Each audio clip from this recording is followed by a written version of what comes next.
Tervist, tere tulemast Sillamäele. Tervist! Rõõm näha, et palun räägi paari sõnaga, kes sa oled ja miks sa oled siin. Ma olen Juhan Randvere, ma olen pianist, ka klaveriõpetaja ja Klassikaraadio saatejuht, aga täna ma olen siin tõesti tegelikult isegi olnud kahes rollis. Ma olen olnud ka korraks klaveriõpetaja noorele Tigranile, kes mängis suurepäraselt ja olen siis nüüd õhtupoole pianist, nii et annan ühe soolo. Suurepärane. Et ma tean, et sa oled käinud ju Sillamäel mõned korrad enne sedagi. Et need olid sellised ka loomekohtumised Sillamäe publikuga. Et kuidas see Sillamäe publik sulle tundub? Sillamäel ma olen tõesti päris mitu korda käinud erinevate koosseisudega ja Sillamäel on väga mõnus esineda. See kontserdisaal on täpselt hea suurusega, mulle see meeldib. Ta on kuidagi sellise sõbraliku või sooja olekuga ja minu arust Sillamäe publik on asjaga väga kaasas. Nii et ma kohe, kui ma sain teada, et ma saan tulla soolokontserti siia tegema, mul oli süda täitsa rahul. Kas sa valusad natukene, et mis nagu õhtuplaan on, et mis kava täpsemalt, et võib-olla paari sõnaga üldiselt, et mitte seda saladust rikkuda? Ma proovin mängida natukene üles ehitada nagu justkui Arvo Pärdi ümber seda, kuna ta ikkagi juubeliaasta on ja ta on maailma üks kõige kuulsamaid elavaid heliloojaid üldse. Ja veel meil Eestist pärit, nii et ma mängin teda hea meelega. Tal ei ole väga palju klaveripalasid, aga need mõned sellised hitid ma siia mängin ja nende ümber siis ma mõtlesin puhtalt selle peale, et mis siin saalis võiks hästi kõlada. Ma mängin ühe listi ballaadi mängin seal, siis ma mängin ka ühe Bachi toccata. See oli väga tore, et hommikul Tigran mängis mulle ka toccatat, mina mängin nüüd ka toccatat. Nii et ma proovin sellist nii-öelda vana hea klassikat panna sinna ja siis sinna sisse ka veel neid Arvo Pärdikesi. Väga vahe. Olen hiljuti ise käinud ühel huvitaval näitusel Kumus Spiegel and Spiegel. Ja seal siis kohtus saksa kunst Eesti kunstiga, aga väga oluline osa sellest oli ka Arvo Pärdi need manuskriptid. Et ma teitsa huviga vaatasin, ma ei ole varem nagu väga tutvunud, et see nägi välja rohkem nagu maal või joonis. Tavapärane muusika, et kas sa mõnda Arvo Pärdi noodi on nad ikkagi tavapärases noodikujunduses või on need mingisugused värvidega tehtud või kuidas on? No vaata, tal on mingid trikid kogu aeg ja Arvo Pärt on ikka selline trikimees, et kui ta oli noorem, siis ma mäletan, et ta andis intervjuusid niimoodi, et ta hüppas ühest keelest teise. Ta rääkis eesti keeles, siis korraks saksa keeles, natuke vene keeles, sekka paar inglise keelt, tegi sellised trikke.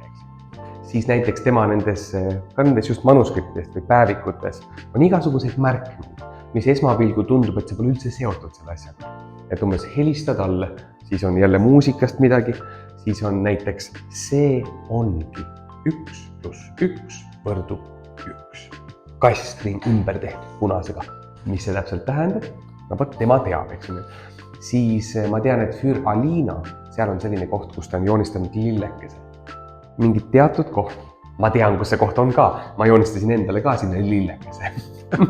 Ja ma ei tea, kas see on ilulill või mälestuslill või mida see tähendab seal, aga vaat mingid sellised trikke ta teeb.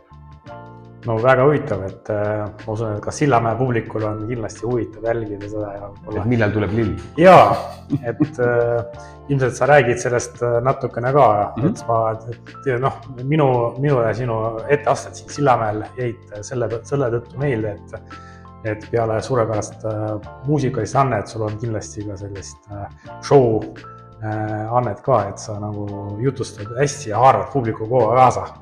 Et see on väga äge, kui muusik mitte ainult keskendunud mängib midagi, vaid nagu on sellise heas mõttes, et meelitab publikut oma jutuga.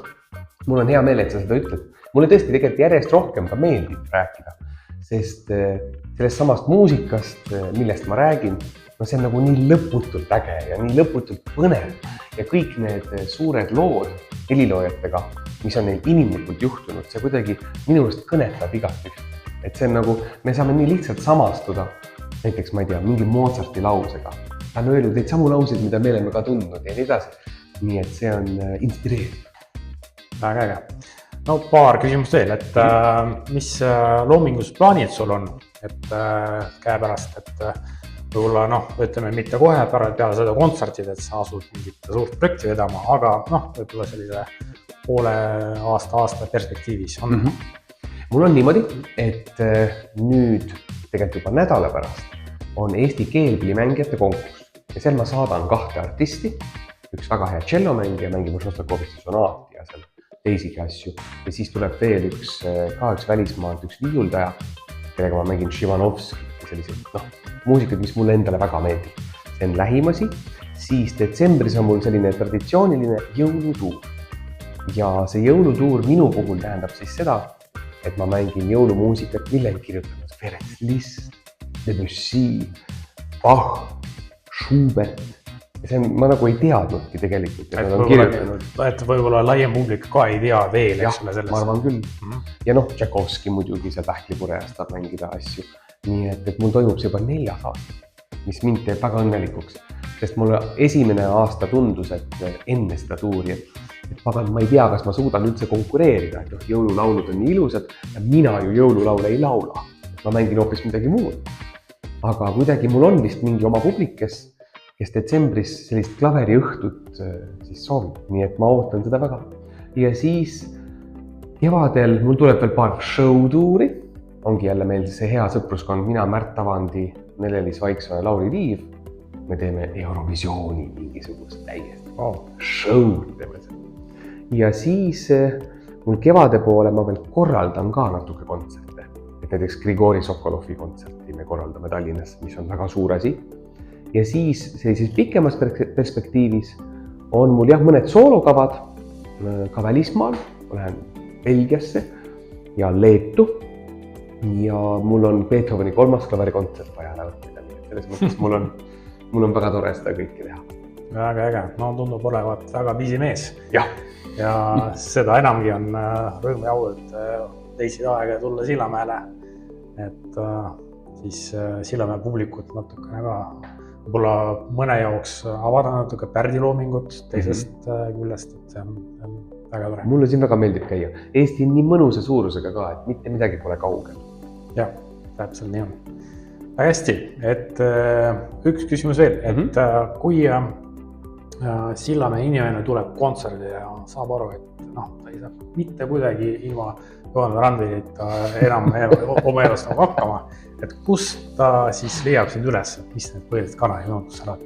Ma arvan, et vist ikka Facebook ja Instagram tegelikult tänapäeval on sellised. Mul on ka koduleht, johanrandvere.com, kas ta nüüd või com, seda ma ei mäletagi.